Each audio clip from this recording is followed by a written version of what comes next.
अपना क्लासेज में आप सभी का स्वागत है। चलिए देखते हैं आज का सभी इम्पॉर्टेंट क्वेश्चन। पहला क्वेश्चन है रहा, हाल ही में खेलो इंडिया यूथ गेम्स 2021 की मेज़बानी किस राज्य में की जाएगी? तो हरियाणा।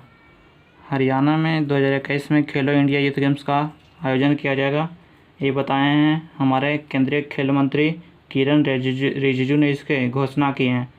तो चलिए खेलो इंडिया यूथ गेम्स 2020 जो भी एग्ज़ाम में पूछेगा उसके बारे में जानते हैं। खेलो इंडिया यूथ गेम्स 2020 जो हुआ था वो असम के गुवाहाटी में हुआ था, असम के गुवाहाटी में, और उसमें पहला स्थान महाराष्ट्र 256 पदक जीते थे, और दूसरा स्थान पे हरियाणा और तीसरा स्थान पे दिल्ली था। चलिए देखते हैं नेक्स्ट क्वेश्चन। और हरियाणा के 2021 में किस जगह अगर पूछेगा तो हरियाणा के पंचकुला में इसका आयोजन किया जाएगा। हरियाणा के पंचकुला में इसका आयोजन किया जाएगा 2021 का। चलिए देखते हैं नेक्स्ट क्वेश्चन। नेक्स्ट क्वेश्चन है, हाल ही में किसने रीस्टार्ट इंडिया पोर्टल लॉन्च की? तो रीस्टार्ट इंडिया पोर्टल जो लॉन्च किया है मुथूट फिनकॉर्प। ये मुथूट फिनकॉर्प क्या है इसके बारे में जानते हैं। एक केरल की एक कंपनी है, एक केरल के नॉन बैंकिंग फाइनेंशियल कंपनी। कैसा company? Non banking financial company. किस राज्य का? तो केरल का। कौन? मुथूट फिनकॉर्प। इसके बारे में जानते हैं क्यों क्या यह पोर्टल जो है एमएसएमई क्षेत्र में, यानी एमएसएमई बोले तो micro small and medium enterprises, जिसका हिंदी होता है सूक्ष्म लघु और माध्यम उद्योग। यानी यह पोर्टल जो है सूक्ष्म लघु और माध्यम उद्योग यानी एमएसएमई क्षेत्र में व्यवसाय को फिर से शुरू करने के लिए इसको लॉन्च किया गया। फिर से शुरू बोले तो रीस्टार्ट यहाँ दिख भी रहा, यानी रीस्टार्ट बोले तो यह पोर्टल एमएसएमई क्षेत्र में व्यवसाय को फिर से शुरू करने के लिए इसे लॉन्च किया गया है। चलिए देखते हैं नेक्स्ट क्वेश्चन। नेक्स्ट क्वेश्चन है, हाल ही में किस देश की महिला क्रिकेटर श्रीदपाली वेलाकोंडा संन्यास लेने की घोषणा की है? तो श्रीलंका। ये श्रीलंका के महिला क्रिकेट खिलाड़ी है, ये व्यक्ति का नाम है श्रीदपाली वेलाकोंडी। ध्यान से देखिएगा, श्रीदपाली वेलाकोंडी। इन्होंने जो है अपना पहला डेब्यू मैच अंतर्राष्ट्रीय क्रिकेट में 2006 में किया था, और इन्होंने श्रीलंका के लिए अभी तक 89 वनडे 58 टेस्ट और 26 टी20 मैच खेले हैं। 2018 में अंतिम बार अंतर्राष्ट्रीय क्रिकेट मैच ये श्रीदपाली वेलाकोंडी खेले थे। चलिए देखते हैं नेक्स्ट क्वेश्चन। नेक्स्ट क्वेश्चन है, कारगिल विजय दिवस कब मनाया जाता है? तो ये 26 जुलाई को। कौन सा दिवस? कारगिल विजय दिवस मनाया जाता है। तो ये क्यों मनाया जाता है? कारगिल युद्ध हुआ था हमारे अपना देश भारत और पाकिस्तान के बीच कब? 1999 में हुआ था। इसमें हमारे देश के कई जवान शहीद हो गए थे, इसलिए हम लोग उनका सम्मान में 26 जुलाई को हर एक साल कारगिल विजय दिवस मनाते हैं। ये युद्ध जो है लगभग 60 दिन तक चला था। उस समय हमारे देश का प्रधानमंत्री अटल बिहारी वाजपेयी थे, और उस समय पाकिस्तान के प्रधानमंत्री नवाज शरीफ थे।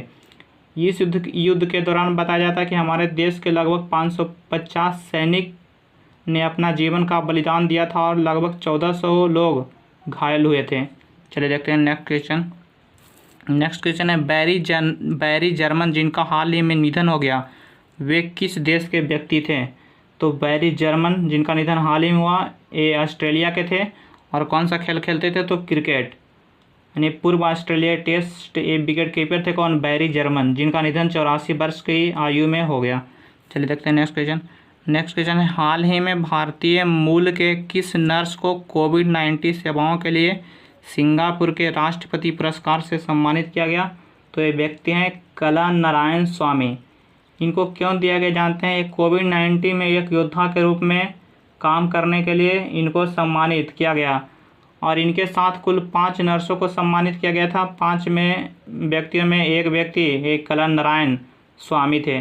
बात यहाँ सिंगापुर के राष्ट्रपति द्वारा सम्मानित किया गया, तो सिंगापुर के राष्ट्रपति हैं हलीमा याकूब, और सिंगापुर के प्रधानमंत्री हैं ली सियान लुंग।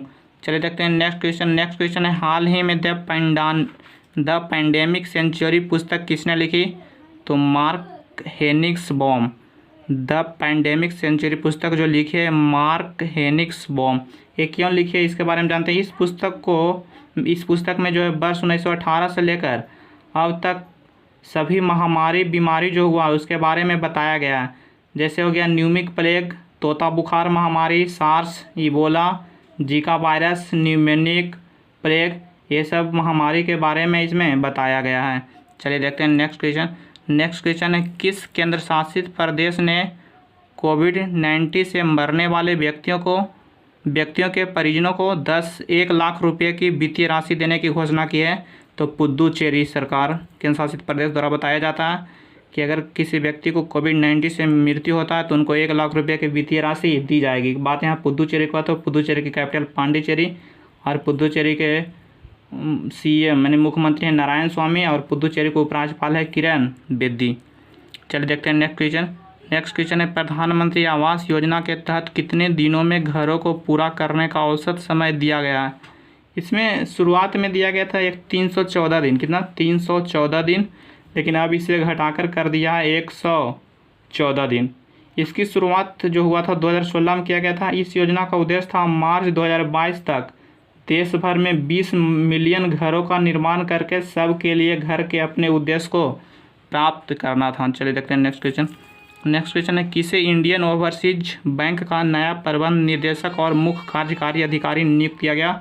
तो व्यक्ति है पार्थ प्रीतम सेन गुप्ता। पार्थ प्रीतम सेन गुप्ता को इंडियन ओवरसीज बैंक का नया प्रबंध निदेशक और मुख्य कार्यकारी अधिकारी नियुक्त किया गया। तो ये किनके स्थान लेंगे? ये लेंगे स्थान कर्णम शेखर का। और ये जो बने हैं पार्थ प्रीतम सेन गुप्ता, ये 31 दिसंबर 2022 तक अपने पद पे बने रहेंगे। बात हुआ इंडियन ओवरसीज बैंक, तो इसका स्थापना जानते हैं 1937 में हुआ था और इसका मुख्यालय चेन्नई में स्थित है। चलिए आज का करेंट क्वेश्चन समाप्त हुआ। अगर आपको अच्छा लगा होगा तो प्लीज़ वीडियो लाइक, शेयर और सब्सक्राइब जरूर कीजिए।